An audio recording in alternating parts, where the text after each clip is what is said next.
Yannick. Hello Elsa. Ça va? Bah oui. J'adore quand on se dit bonjour, ça me fait toujours rigoler.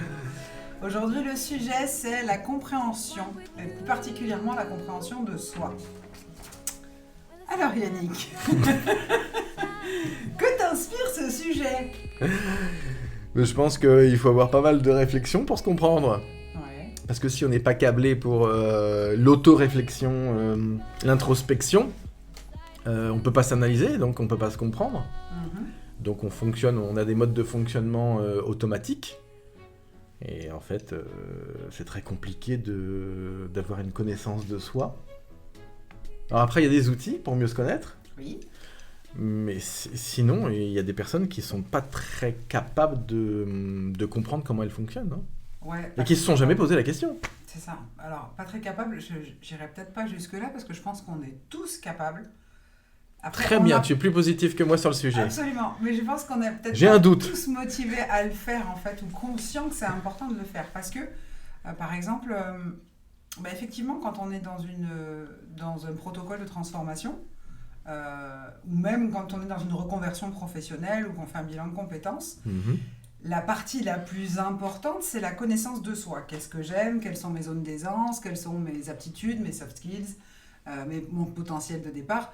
Où est-ce que je suis finalement dans le bon bassin, hein, pour revenir un peu à l'histoire de la stratégie du dauphin. Mais même ça, j'ai des doutes, parce que sur des bilans de compétences où on passe très vite sur la connaissance de soi et on regarde ce que les compétences acquises, ce qui a été fait, les diplômes, ce que vous voudriez faire, ce que le marché propose dans les offres d'emploi.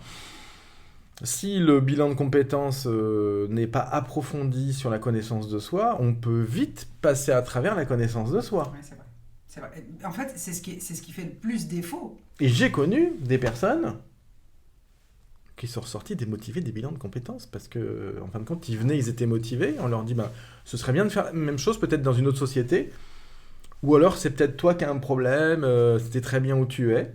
C'est ça, donc, ou alors aucune piste de changement excitant, inspirant, qui donne envie de changer. Oui, de poste.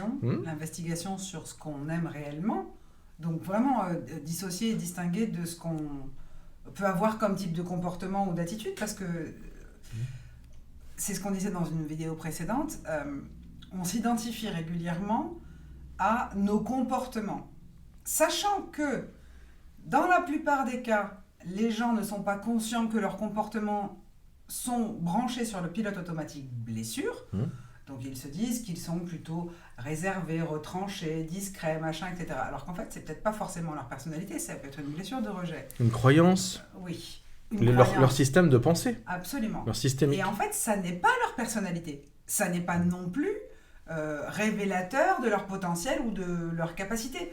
Du coup, la connaissance de soi, en fait, c'est la base de toute démarche de développement personnel, que ce soit pour une reconversion professionnelle, parce que c'est quand même important d'être heureux dans ce qu'on fait et pas de marquer dès le mardi matin, par exemple. On voit souvent passer des stories sur Facebook. « Ah, c'est que mardi !» Oui, mais change de job, fais quelque chose qui t'excite, qui te plaît. C'est déjà mieux que le lundi, parce que le lundi, il y a une petite phrase comme ça. Le lundi au soleil. Comment tu vas? Comme un lundi. Ah oui, c'est affreux, c'est vrai que c'est affreux. Donc tu as fait le lundi, le mardi, donc après il reste mercredi, jeudi, vendredi. S'ils S'ils sont à temps partiel, il ne reste plus que le jeudi, vendredi, donc c'est vite fait. Hein. Mais voilà quoi. Et le vendredi, ils sont tout contents, ils partent en week-end. C'est vital de vivre de quelque chose, parce qu'on passe énormément de temps à travailler dans toute notre vie. Et c'est capital de vivre de quelque chose qui nous motive, qui nous fait nous sentir vivants, qui nous anime, qui fait que le matin on a hâte de se lever, que le soir on se dit vite comme les enfants, allez, un dodo et demain j'y retourne. L'ikigai. Oui, je dis ça parce que j'ai des couettes en plus. L'ikigai en japonais. Absolument, l'ikigai. Le pourquoi on se lève heureux le matin, d'aller faire quelque chose qu'on aime. C'est une méthode qui est géniale aussi pour découvrir ce qu'on aime, parce que c'est important de savoir qui l'on est fondamentalement, nos fondamentaux, nos valeurs, nos zones d'aisance, tout ce qu'on aime, et pas juste se caler sur nos blocages, nos croyances, nos comportements de personnes blessées, parce qu'on est tous blessés d'une façon ou d'une autre, on a tous plus ou moins des blessures en divers degrés, il faut en tenir compte, pour autant, ça ne nous définit pas. Oui. Oui, il est sage. Non, parce que je cherche ma blessure. J'ai un peu mal à l'épaule droite. C'est à gauche, Ouais, là, c'est ici. pas bien. Non, je rigole. Oui, on est tous branchés sur des blessures.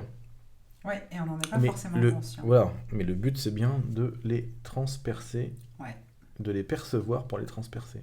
Qu'est-ce que vous avez compris vous concernant? Oui. Quelles sont les prises de conscience que vous avez eues récemment ou antérieurement sur je croyais que j'étais comme ça et en fait je suis carrément comme ça. C'est tout l'inverse ou c'est carrément surprenant parce que je m'y attendais pas ou je me suis découverte des talents ou j'ai mis en avant des talents parce que c'est important aussi d'aller chercher nos talents naturels. Il y a des gens qui sont par exemple dans une grande difficulté de s'exprimer et d'autres qui pour le coup vont avoir un talent de communication depuis leur petite enfance.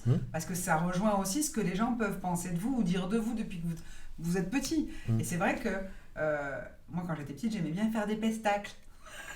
Très bien. Ça saoulait tout le monde. Hein. Je vous demande pardon aujourd'hui, papa, ma sœur, tout le monde, je vous demande pardon. Mais j'adorais faire des pestacles. Je voulais avoir tous les pestateurs avec moi. Mais j'adorais ça, communiquer ma joie et partager et diffuser. Donc c'est vrai que on a des talents naturels et c'est là-dessus qu'on peut commencer à tisser et à comprendre qui on est vraiment. Oui. À ce point-là, j'aimerais bien voir leur pestacle en vidéo. Ok, donc on vous attend en vidéo avec le hashtag compréhension. Quelles sont vos prises de conscience? Quels sont vos déclics de un pestacle. J'ai compris ça chez moi. Un pestacle personnel. Allez, ça va rester. J'aurais mieux fait de me taire. À bientôt. Bonne soirée. Ciao, ciao, beautiful people.